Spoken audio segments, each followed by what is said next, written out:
Welcome to the first visual installment of Mums or Munchies, where we try to find the fun in palate development and food introduction in general. So, to get things going, let's start with the midweek go-to that everyone is sort of done to death and gets a bit uninspired by. It's chicken. So we're trying wings in 4 ways, just to have a bit of variety and not be so afraid or daunted by going for chicken.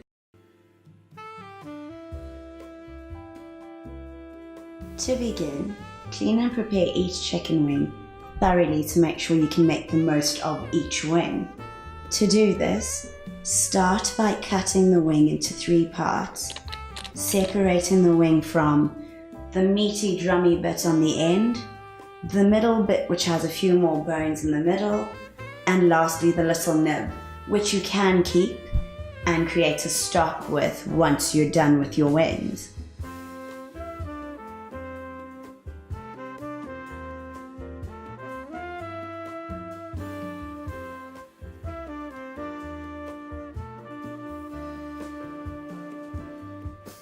First up, we have bubbly garlic and herb wings. Now, these are absolutely great because if you're anything like my friends and I, we always have bubbly when we're together, but the problem is we sometimes overshoot how much we can get through. So there's nothing sadder than just seeing sad, stale shampoo doing nothing in the house, right? So this way at least, we get to use up the bubbles and the nibbles are great. So the ingredients are really simple, as you can see behind me. Let's go. To start on the bubbly garlic and herb wings, you're going to need some leftover bubbles, a few bay leaves, a variety of fresh herbs, garlic, and of course your wings. Get the bubbly wings going. Heat up a large, relatively deep pan to which you will add a bit of olive oil, and then as that starts to heat up, you'll then throw in your garlic, which you'll brown up a bit.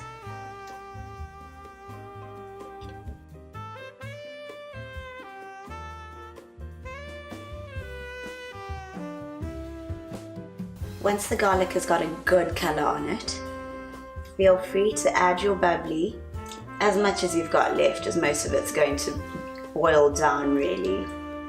Followed by the bay leaves, which you'll just throw in loosely and wait while that all comes together to a boil. Whilst waiting for your bubbly to reduce, prep your herbs, which you are going to rinse and stem. Proceed to finely chop the herbs. Well, not really finely, they can be a bit chunky, just so that you've got a good variety of flavor.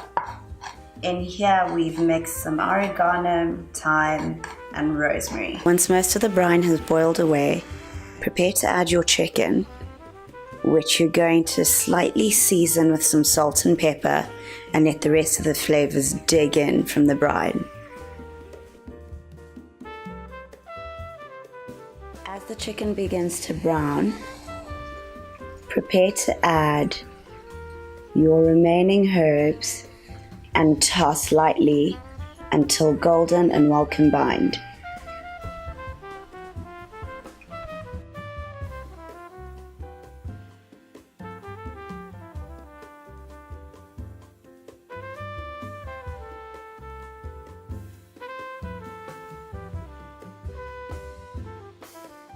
Next we'll be making amasi wings, which I like to enjoy quite spicy. Now, before you start freaking out in terms of amasi, it's just a substitute for buttermilk in the brining process, so that we have more of a localized taste in our palate development, and also just to get more of that tang out of it. Let's go.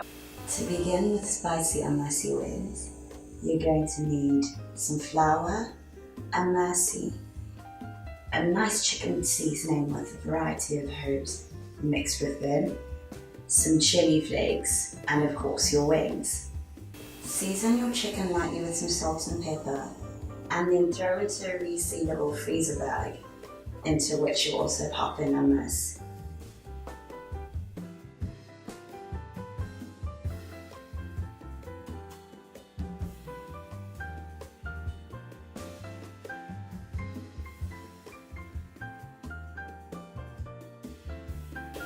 Throw some chili flakes into the bag and then squish it around to make sure you mix in all of those flavors before popping into the fridge for about 6 hours or half the day. Once the long wait is over, prepare some oil in a deep pan or in a little pot if you would prefer for frying. And whilst that heats up, season your flour by adding the chicken seasoning along with your chili flakes. Now things start to get messy. Take out a plate and remove your wings from the bag, which you'll be dipping into your seasoned flour and completely coating so that they can get ready for frying.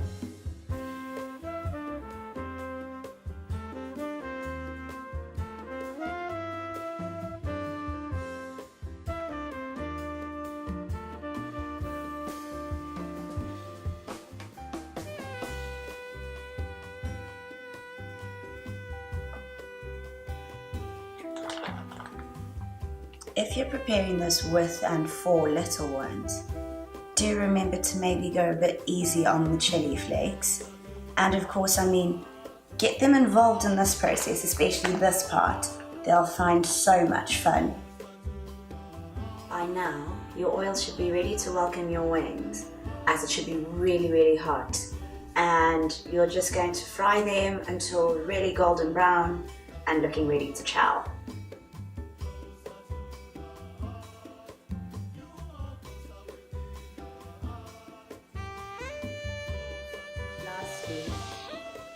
Remove the wings from heat and place on a paper towel to drain any extra oil that might be in them while they're cool. Shifting completely away from the local taste, we're now going all the way to Asia with some teriyaki wings.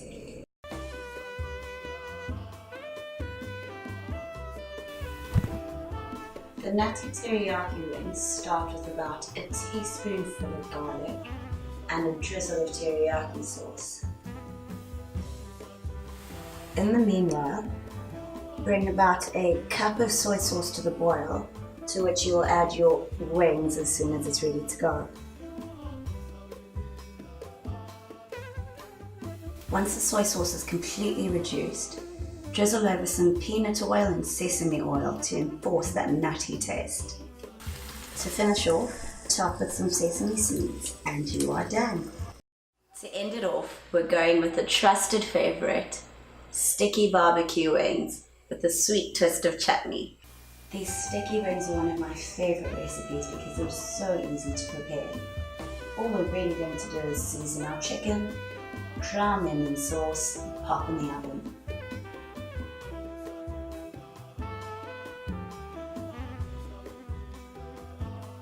Once well seasoned and in an oven-proof dish, thoroughly coat all your pieces of chicken in some chutney and barbecue sauce, and then cover with foil and pop in the oven.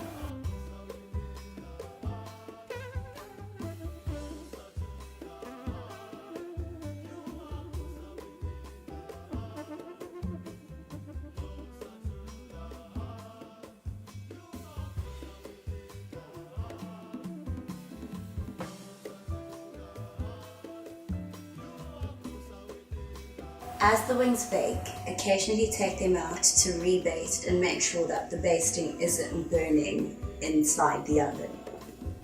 Whilst basting, continuously check to see if the chicken is cooked. Once satisfied with it almost being cooked, remove the foil cover and leave on bake or grill for a few minutes, continuously watching that the basting and sauce doesn't burn. Whilst the wings get a final slight char, chop up a fresh spring onion that you'll top them with at the end.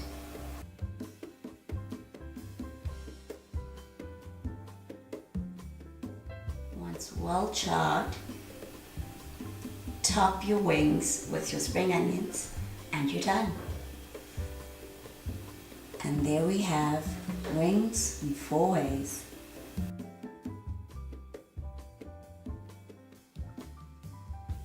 With that, we've come to the end of our first installment. Hey. Thank you so much for spending your time, your data. Please continue to do that. Check out the recipes on munzelmunchies.com. Like, subscribe, do the whole shebang. Let's figure out this palate development thing together and just let's make it yummy.